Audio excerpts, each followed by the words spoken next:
Masih dilanjut ngobrol tentang kesibukan bapak-bapak dari BPBD. Dan saya masih mau melanjutkan pertanyaan yang lain. Kalau tadi kan udah disebutkan apakah itu BPBD, terus juga tugas pokoknya apa, terus fungsinya seperti apa, dan terbentuknya seperti apa. Nah, Pak, ini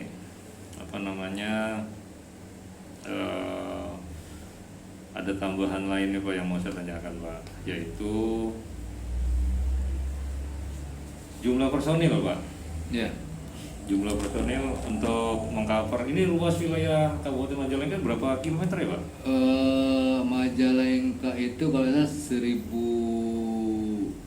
kilometer lebih itu ya? Ya, 1400. 1000 ya di atas 1000 kilometer persegi lah untuk wilayah Kabupaten Majalengka yang tadi 26 kecamatan ya, 26 kecamatan. Ya untuk personil sendiri ya kita memang ada PNS, ada Satuan Tugas Pusat, nah Pusdalop. Ini Pak Yan juga sebetulnya salah satu supervisor ya, yang di Pusdalop. Itu Pusdalop udah orang 50. Pusdalop 52 orang. 52 orang. PNS sekitar 23 orang. Ya personel kurang lebih sekitar 74 orang. 79 lah. Ya kalau BPBD sendiri sebenarnya tidak mengenal libur ya. Jadi kalender BPBD itu nggak ada yang merah, hitam semua. Jadi kita ya 1 kali 24 jam, 7 hari seminggu, 30 hari 1 bulan yang ada libur. Ya hari raya pun kita tetap siaga, tetap standby. Soalnya ada yang standby sehari 24 jam itu sekitar 20 orang mungkin dari PNS 3 orang, yang dari Pusdalop 17 orang.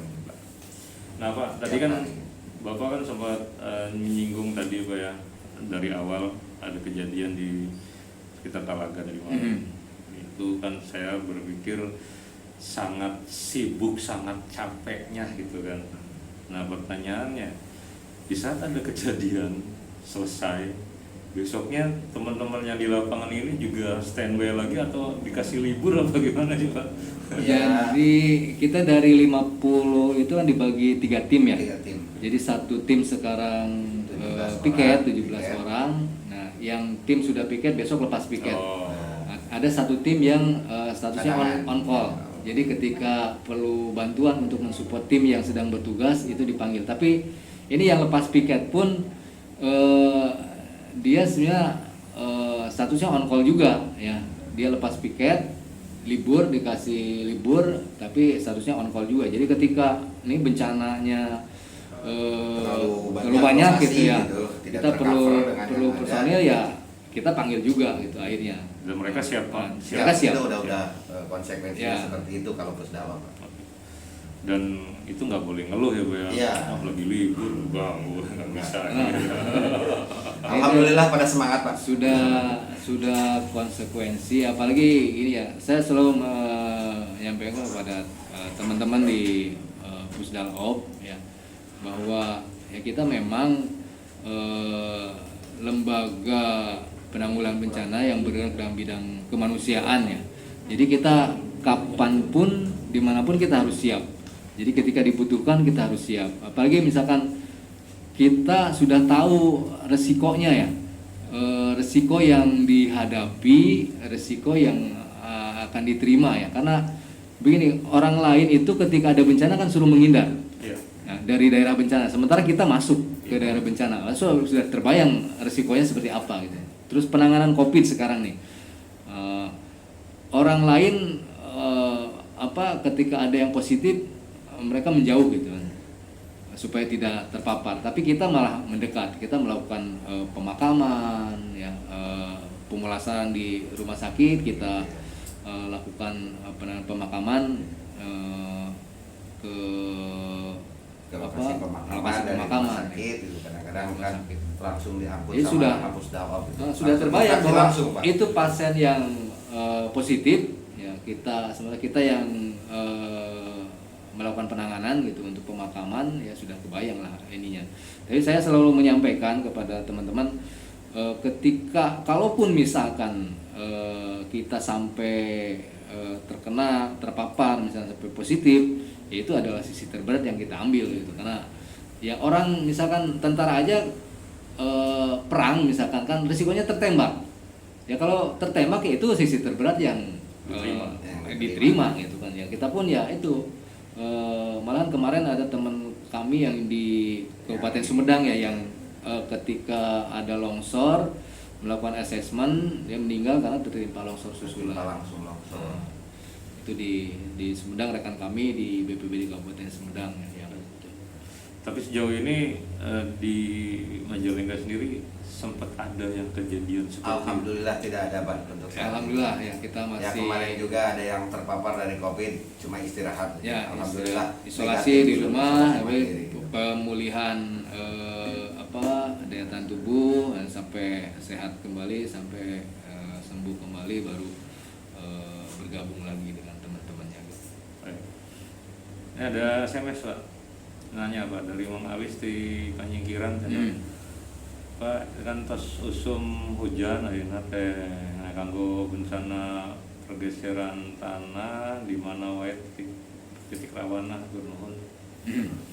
Jadi untuk yang wilayah yang berpotensi pergerakan tanah ya itu ada 19 kecamatan 50 desa yang paling karena gini, Majalengka itu secara morfologi ya geografinya itu kan ada pegunungan, ada perbukitan, ada dataran rendah. Nah itu tiga wilayah ini karakteristik bencananya berbeda. Ya yang wilayah pegunungan ya yang dekat dengan gunung berapi ya sudah kebayang potensi bencana adalah erupsi gunung berapi. Terus ada longsor karena perbukitan, pegunungan itu kan pasti ada tebing-tebing curam yang berpotensi terjadi longsoran. Malahan data di PPMBG ya Badan Geologi ini yang paling rawan pergerakan tanah itu di wilayah Malausma, Lemasugi itu yang rawan pergerakan tanah. Karena naik turun apa? Ya karena kontur tanahnya kan naik turun bergelombang gitu. Terus memang di sekitar wilayah Lemasugi dengan Malausma itu hasil penelitian itu ada aliran Sungai Purba di bawahnya. Jadi ketika musim hujan di bawah sudah ada banyak air gitu, terus di atas hujan jenuh air ya, jadi sehingga bidang gelincirnya tinggi pasti rawan yang pergerakan dekat tanah. juga kalau nggak salah di daerah Munjul juga Pak. Munjul ada ya, itu yang Munjul di- terus ini ya termasuk daerah Yang rawan di atas juga. itu Pak. Iya. ya yang di Yang blok Depok ya. Ya, yang Blok ditinggalkan Depok Pataking. penduduknya, kan itu pergerakan tanah di situ juga Pak. Nah, memang ada abrasi juga di situ karena ya pergerakan tanah juga itu dipicu yang Ya ini pertama. juga Baribis kan termasuk Ya. sesar Ya. Baribis itu. Sesar. Jadi Majalengka Baribis juga itu. kan dilalui oleh salah satu sesar ya. Jawa Barat itu ada 3 sesar yang dulu disinyalir aktif itu 3 sesar, tapi ternyata ketika ada gempa bumi di Garut tuh ada 1 sesar lagi yang aktif namanya sesar Garsela, sesar Garut Selatan.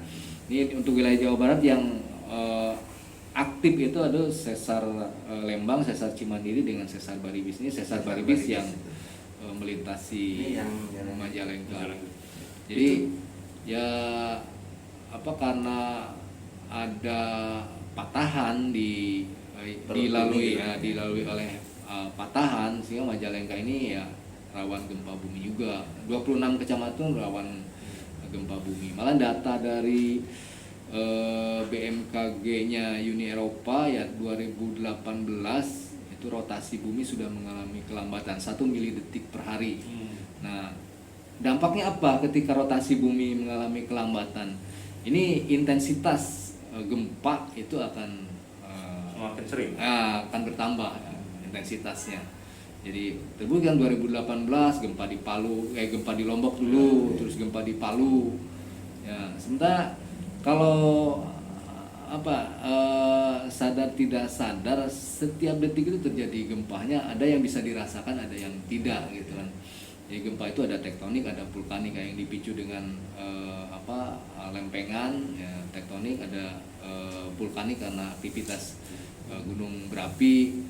Itu setiap detik lah itu terjadi gempanya, ada yang bisa dirasakan, ada yang tidak gitu. Kalau magnitudenya sudah mulai naik tinggi, mungkin bisa dirasakan. Kebetulan lokasi ini Gama kan itu dari lempengan muncul juga ya. Ada satu patahan Ada gitu. sesar lokal juga, selain sesar Baribis kita juga ada sesar-sesar lokal ya, di sini. Ya waspada sih harus. Iya. Ya, sehingga kita selalu memberikan kewaspadaan ya, kesiapsiagaan kepada masyarakat. Jadi kami, kalau saya ya terus terang, pagi-pagi itu sarapan bukan bubur, bukan lontong. Kalau saya sarapan informasi dari BMKG. Jadi cuaca Majalengka hari ini jam 7, setengah 8. Jadi sarapannya itu, sarapannya informasi bencana. Kenyang itu. Ya, informasi misalnya cuaca hari ini pada Majalengka. Itu ketika ada wilayah yang memang ada potensi ya, potensi ancaman, misalkan hujan deras disertai angin, itu kami sampaikan langsung kepada masyarakat, kepada desa yang memang berpotensi akan terjadi itu gitu. Ada data visualnya Pak, ada yang warna merah, Ya. warna kuning gitu Pak. Oke. Jadi ada langsung gitu. Pak, ini terbaca. saya jadi kepikiran gini Pak. Ada tidak Pak? Ada enggak sebuah alat di Majalengka dan sekitarnya yang untuk menyalakan alarm? Ada. Misalkan bunyi sirene atau Ada ya, Ada dulu sudah namanya EWS gitu yang di early warning system untuk EWS gitu. pergerakan tanah itu sebetulnya ada 5 alat di 5 titik lokasi yang, sudah dipasang ya. Di Di Gunung Anten, ya, Pak. Gunung Anten Malausma, di Padarek Lemasugi, di Ciberem Talaga, di Sidamukti sini, sama di Jeruk Leuit. Hanya ada beberapa alat yang mungkin karena itu alat Ya. yang elektronik lah, itu tidak terlepas dari tangan-tangan jahil ya, ada yang Kadang-kadang kan masyarakat awam kayak yang nggak terpakai itu Pak. Iya. Ya, padahal itu udah di box kadang-kadang hilang. yang di Padarek itu sudah di sekali kecurian, terus kemarin diperbaiki lagi, kecurian lagi. Jadi sementara kita tarik lagi alatnya jadi hanya cuma 4 yang berfungsi. Ada lagunya itu kalau tiap pagi itu ada lagu Sundanya. Oh. Kalau aman tuh bunyi. Ya, kalau misalkan ada pergerakan yang signifikan, itu langsung ke alarm masjid, Masjid. ke speaker masjid. Oke. Alarmnya langsung ke situnya. Ya, kebetulan dipasangin juga kan di masjid Ya.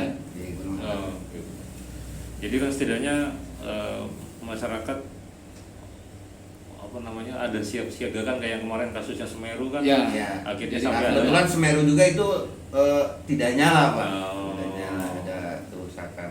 Ya, karena memang ya selain pemasangan kan harus ada maintenance juga ya, ada Pemeliharaan, kontrol. pemeliharaan, ada monitoring gitu. Jadi jangan sampai dipasang tapi tidak dipelihara gitu. Takutnya pas dibutuhkan alat itu tidak berfungsi Tidak gitu. ada. Jadi harus secara rutin ya, minimal 2 minggu sekali dicek apakah listriknya, kelistrikannya, yang lain-lainnya, ada radio, ada Itu yang namanya. terhubung di kantor itu dari mana?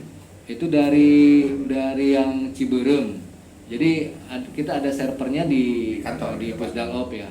Jadi dari titik-titik early warning system yang dipasang itu kita ada datanya ya, di report di server. Jadi ketika Grafisnya ada. naik turunnya itu ada Pak. ketika grafisnya Gerakan-gerakan. mulai ada Naik. kenaikan, itu langsung nyala biasanya alarmnya. Terus di Pusdalop juga kalau saya dipasang akselerograf ya dari Ya. BMKG untuk gempa ya. Jadi dipasang di Kuningan, Kuningan, Majalengka, Sumedang.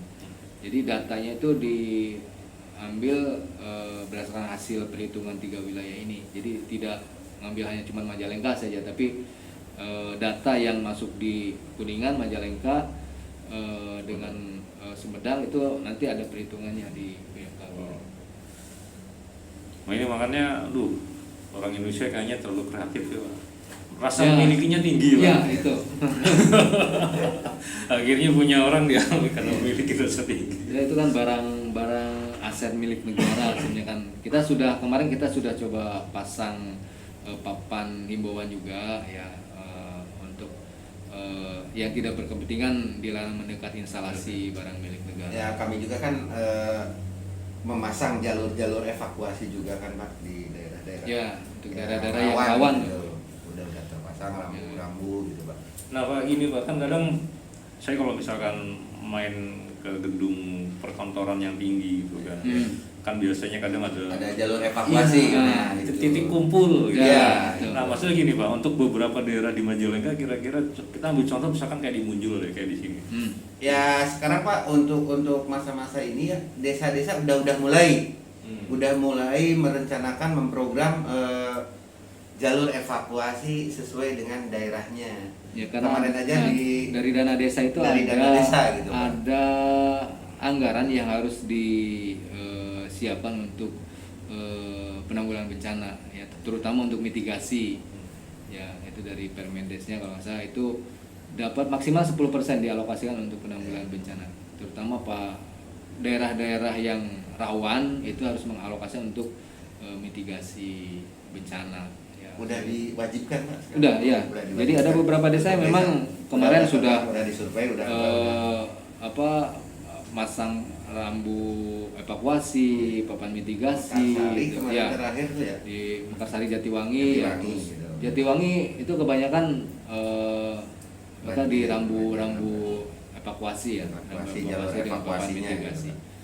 Jadi kenapa itu dibutuhkan ya rambu evakuasi? Jadi ketika terjadi bencana masyarakat tidak kebingungan, mereka sudah tahu nih jalurnya ke sini nih, titik kumpulnya di mana. Misalkan kan ketika ada rambu, ada jalur yang mengarahkan mereka ketika terjadi bencana lebih mudah gitu mereka ininya. Ya, maksudnya kan jangan sampai misalkan kita ambil contoh kasus misalkan banjir umpamanya. Ya kan, karena masyarakat tidak tahu jalur evakuasi malah ngedatanginnya malah. Ya justru kita harusnya ke pabrik-pabrik tuh kita harus disurvei untuk jalur evakuasi. Apakah sudah ada Ya, jalur apalagi yang evakuasinya, gitu, Pak. bangunan-bangunan publik ya yang Menampung banyak jiwa gitu, Pak. banyak jiwa di situ tuh harus jelas jalur evakuasinya. Ya, kami pun misalkan karena Majalengka itu kan sekarang lagi booming nih objek-objek wisata alam ya. Nah, sementara hampir semua lah jalur itu evakuasinya tidak ada itu ya, Pak, ya? berada pada daerah yang rawan. Yang rawan ada berhubungan Nah, dengan alam, ya. terutama sungai, Pak. Nah, itu Penting, harus gitu kan. jelas rambu evakuasinya. Biar apa? Ya kami sampaikan karena informasi tentang kebencanaan itu ya pahit kami sampaikan, pahit, manis kami sampaikan, pahit manis gitu. Jadi jangan sampai, bukan berarti untuk melemahkan ya, justru untuk kesiapsiagaan untuk memperkuat Dan bagi keselamatan bagi pengelola wisata misalnya ini, karena tahu ini daerahnya daerah rawan nih, mereka harus mempersiapkan itu jalur evakuasinya, titik kumpulnya di mana gitu. Terus untuk bagi pengunjung misalnya ini karena tahu ini daerah yang rawan ya, mereka punya kesiapsiagaan dini ya. Jadi jangan terlalu ini, misalkan ya mengikuti rambu-rambu yang ada itu. Makanya kami selalu menekankan ke pengelola wisata itu pasang rambu evakuasi, papan mitigasi, papan himbauan, papan peringatan agar para pengunjung tidak tidak sembarangan ke itu. lokasi dengan waktu gimana gitu. Tapi sejauh ini objek wisata yang lama ataupun yang baru sudah ada papan pengumuman segala macam. Ya sebagian ada, Sebagian sudah ya, ada. sebagian sudah ada. Iya. Jadi kami pun misal kalau libur, karena kebetulan Pak Kalak juga nih, Pak Kalak, Pak Sekda kan serang memotoran ya, serang touring ya ke objek wisata, kunjungannya ke situ, kita sambil sosialisasi juga. Ini lagi masa pandemi nih, COVID nih, jangan terlalu banyak kerumunan, harus dihindari kerumunan, terus kemudian harus pakai masker. Nah, untuk pengelola juga lengkapi rambu-rambu evakuasinya, papan mitigasinya, biar pengunjung itu aman, tenang gitu ketika mereka berkunjung ke salah satu objek wisata itu. Baik Pak, ini seru nih ngobrol sama Pak Indra dan Pak Rian. Tapi ada yang mau lewat dulu Pak seperti biasa Pak. Boleh. Nanti kita habis ini balik lagi, masih ada beberapa pertanyaan yang belum disampaikan. Nuju ngupingkeun Radio Gama hiji 06,5